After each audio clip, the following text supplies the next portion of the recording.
Путин отправил в отставку главу Роскосмоса. Внучку экс-мэра подозревают в убийстве. Дуров застрял во Франции. Его дело затянется на год. Всем привет, это новости на Ходорковский лайв. Ставьте лайки. Дроны ВСУ сегодня ночью ударили по Приморско-Ахтарску на Кубани. Опять летит. Она прям выпускает один за одним заряды.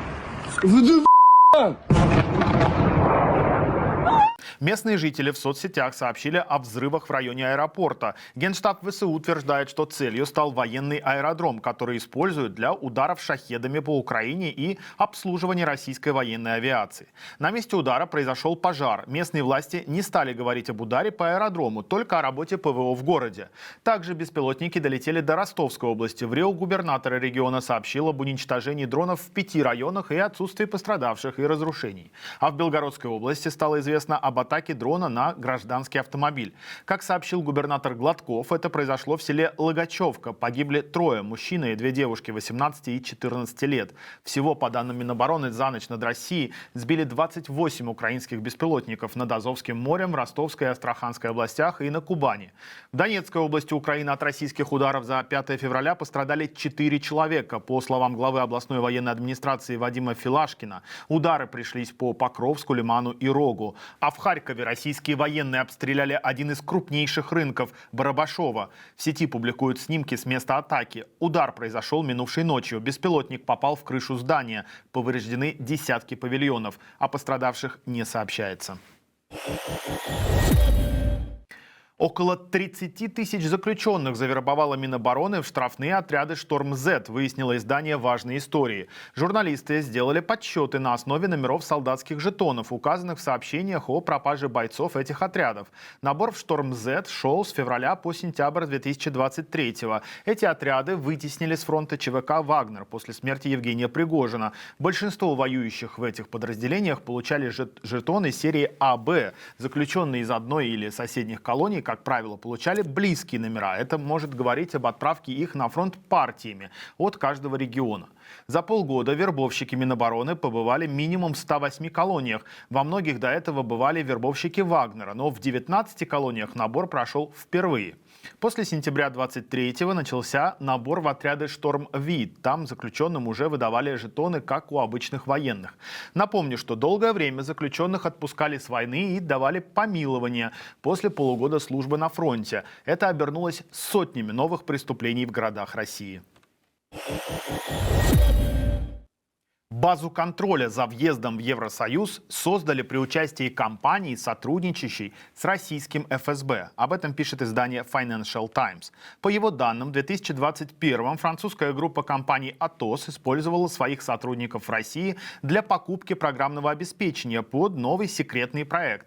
Речь идет о базе данных для контроля въезда иностранцев в Евросоюз. По проекту планировалось создать крупную базу с биометрией людей из третьих стран и полностью перестроить европейскую пограничную инфраструктуру. В Москве филиал французской Atos работал по лицензии, которая дала российским спецслужбам доступ к его деятельности. Европейская прокуратура начала расследование. Сама система до сих пор не работает. Ее запуск несколько раз откладывался по техническим причинам. Компания Atos продала российский бизнес в 2022 году. Французское издание «Le Monde» прекратит работу в России впервые за 66 лет. Российский МИД аннулировал аккредитацию журналиста издания Бенджамина Кеннеля, который проработал в стране больше 20 лет. Представительство издания в России не будет впервые с 1957-го. МИД назвал это ответной мерой на отказ Франции выдать визы сотрудникам провластной «Комсомольской правды». На сайте «Le Monde» говорится, что издание продолжило работать в России, цитирую, даже в самые напряженные моменты холодной войны. Отзыв аккредитации там назвали, цитата, «скрытой высылкой» и еще одним фактом ограничения свободы СМИ в стране. 40% российских танкеров старше 30 лет. Об этом пишет издание «Верстка», которое проанализировало состояние танкерного флота. Всего в прошлом году в морском регистре России состояли 172 танкера старше 30 лет. Это рекорд с 2009 года, то есть за все время, за которое ведется статистика Росморречфлота. В 2011-м таких старых судов было меньше в 2,5 раза. Одновременно сокращается число новых судов возрастом до 10 лет. Сейчас таковых живых только 64. Использование устаревших судов приводит к авариям и разливам топлива. Именно из-за этого случилась крупная экологическая катастрофа в Черном море, последствия которой до сих пор устраняют. В декабре прошлого года там затонули 2 танкера «Волганефть». В воду попало около 2500 тонн нефтепродуктов. Возраст этих судов составлял 51 и 55 лет. Путин отправил в отставку главу Роскосмоса Юрия Борисова. Его место занял Дмитрий Баканов, бывший замминистра транспорта. По данным РБК, большинство сотрудников госкорпорации узнали о смене руководства только утром 6 февраля. Источник издания отметил, что, цитата, «все случилось за один вечер». Отставку Борисова связывают с подорожанием строительства Национального космического центра в Москве и ростом будущих эксплуатационных расходов. Кроме того, при Борисове в прошлом году Роскосмос осуществил всего 17 космических пусков, в 8 раз меньше, чем США, и в 4 меньше, чем Китай. Осенью 22-го журналист-расследователь Сергей Ежов выпустил материал о миллиардных хищениях Борисова. В нем говорилось, что семья чиновника владеет виллой в Черногории, а общая стоимость его имущества не менее 1 миллиарда рублей. Самарский суд арестовал Екатерину Тархову-Бельскую, внучку бывшего мэра Самары Виктора Тархова. Ее подозревают в убийстве деда и его жены Натальи. Супругов нашли мертвыми накануне, но по предварительным данным они погибли еще месяц назад. Источник РИА Новости в правоохранительных органах сообщил, что их застрелили. Поиски начались после заявления друга Тархова о его пропаже. Экс-мэр перестал выходить на связь в конце декабря прошлого года. Издание «Коммерсант» со ссылкой на свои источники пишет, что Тархова-Бельская отказалась давать показания.